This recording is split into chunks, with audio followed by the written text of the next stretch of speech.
Hi guys, this is Tink again, and today I'd like to show you a cheap, easy, fun thing to do with the family, or you can do it and surprise the family. You may need some help from mom or dad, so what we're going to do today is spooky chocolate bark. Let me show you what we need. Okay, what I have bought, I have candy eyeballs because we want this to be a spooky bark. This is for Halloween.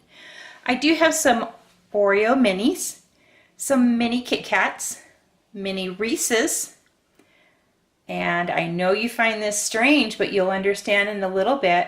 We have bunny ears, and we have red liquid dye. We also have M&Ms to put on top. You're going to also need 4 bars. You'll also need a cookie sheet that has wax paper, okay? And it has a wax filmy side to it so that it'll peel away from your chocolate without sticking after it gets hard.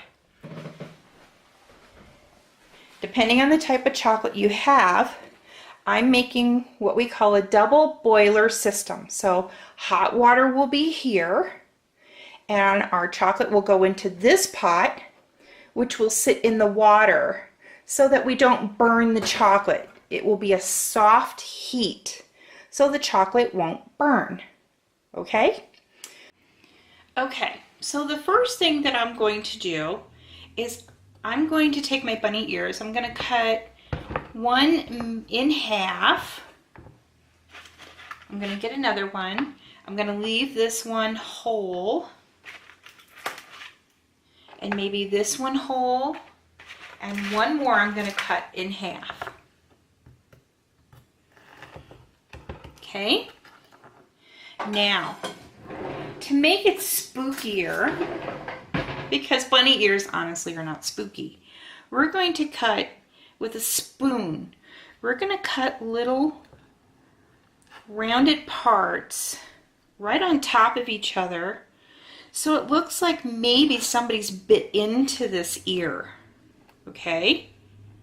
So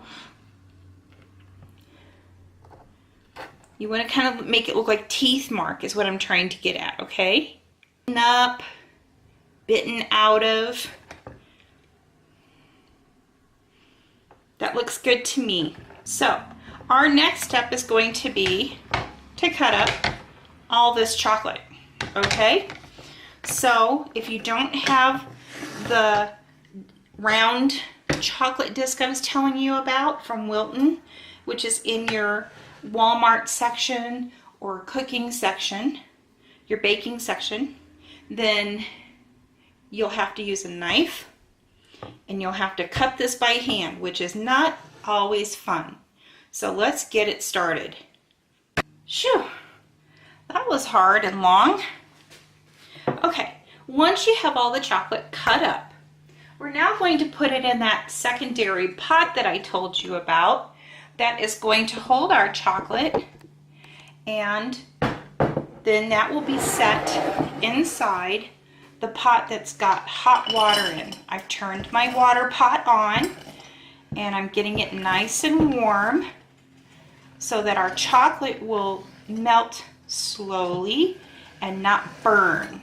And the way you know if it's burned, if you start getting these hard little crisp pieces in there, then it's already burnt.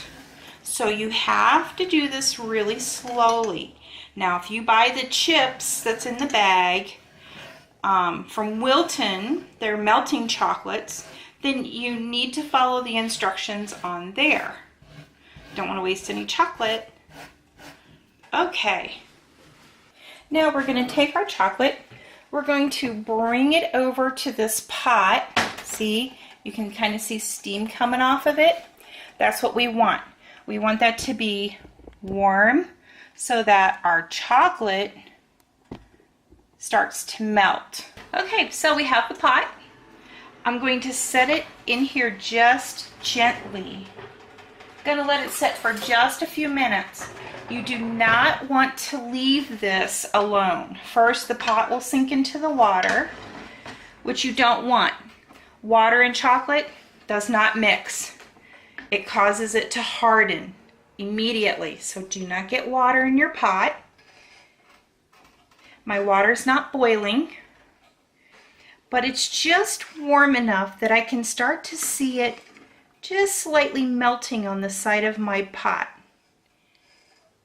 Okay, so that means I'm going to give it a gentle stir so that all the chocolate starts to melt.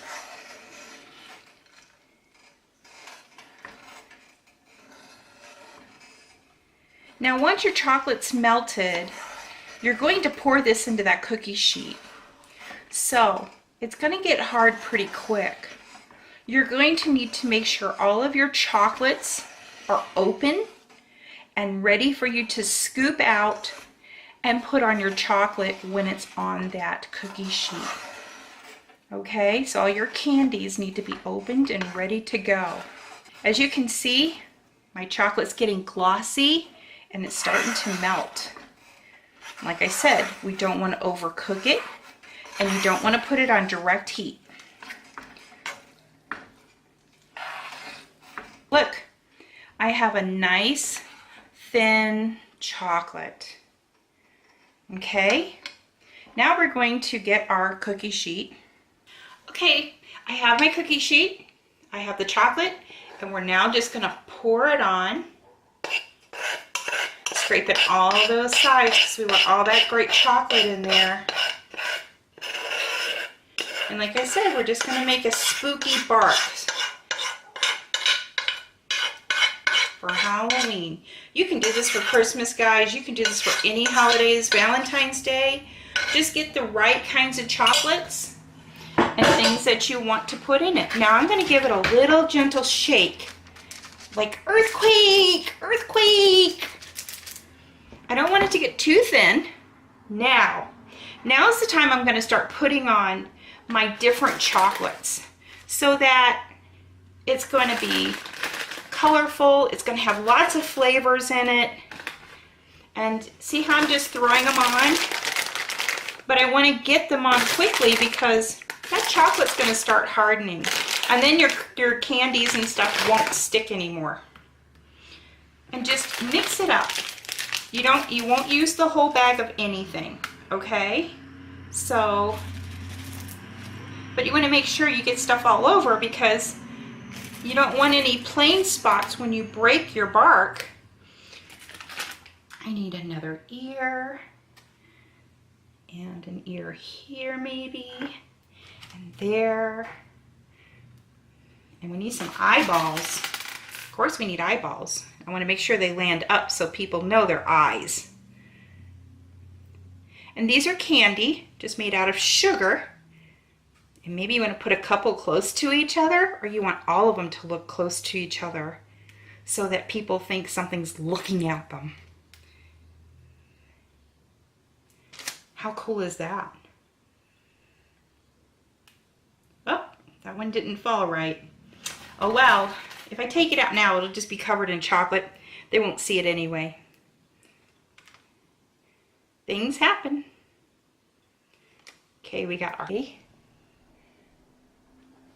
I think maybe a little more candy because it looks like I have some bare spots. Oh, I have my Reese's Cups I didn't even do yet. So let's do the Reese's Cups. One there, here. Just have fun with it, guys. You can make it as full of this stuff as you want or as little as you want. You can do white chocolate, you can do the dark chocolate, however you feel that day. Okay, I made a couple more M&Ms. I like it full because when you break this apart, now you're going to have, you know, pieces, and we'll see. But you want to make sure you have chocolate everywhere. Now, to make this look spooky, I have, this is called Americolor Super Red, and I got this from a hobby shop. So you could go anywhere And you're gonna wanna just drip some of this on and let it drip down so it looks like that ear is bleeding.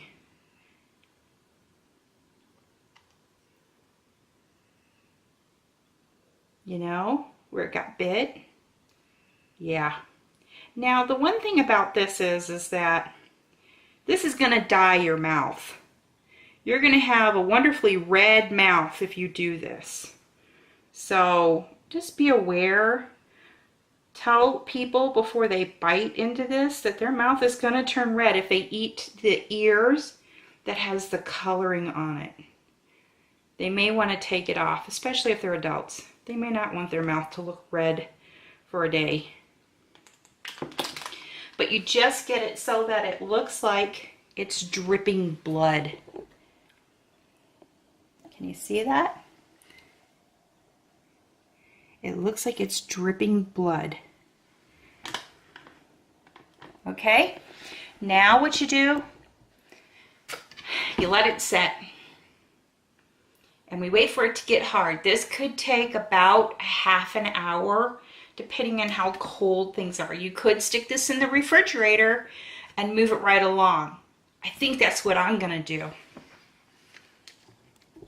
So, while my chocolate was hardening, I decided that I was gonna go ahead and do some cleaning up because, let's face it guys, it's not mom or dad or anyone else's fault. We wanted to make this, so we should clean it up. And if mom did help, don't leave it to her to fix or clean up. Help her.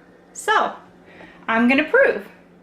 My pots are all clean, my knife, my cutting board, and I did all the dishes and cleaned up nicely. I don't have chocolate left on. I don't have the stove left on. Okay? Wow, look at that. Now you're gonna know that your chocolate is pretty hard because I can tap it and it doesn't sink. Now with chocolate, the more you handle it, the more it melts. So you wanna be quick. Okay? Oh yeah, I have my mummies that I made the other day and I thought it would be fun if we just put them on and have them with us because this is Halloween stuff, right? Okay, our glowing mummies are going. I also decided that I'm going to put my things in a big Ziploc bag. This is a gallon size. So I'm gonna lay that here. Now, I'm gonna pick up my chocolate like this. I'm just gonna break it. See? So we have pieces. And that's why I said you might want to put a lot of stuff on it because like this piece only has a Reese's cup, which is okay for someone. So just keep picking it up by the plastic. That way you're not handling it as much and just give it a break. You can make big pieces, you can make small pieces. Oh, that broke off. So guess what? I'm gonna eat it. And we're just going to keep breaking it. See? The chocolate does come off. So hold it just as little as possible. That's why you pick it up by the plastic.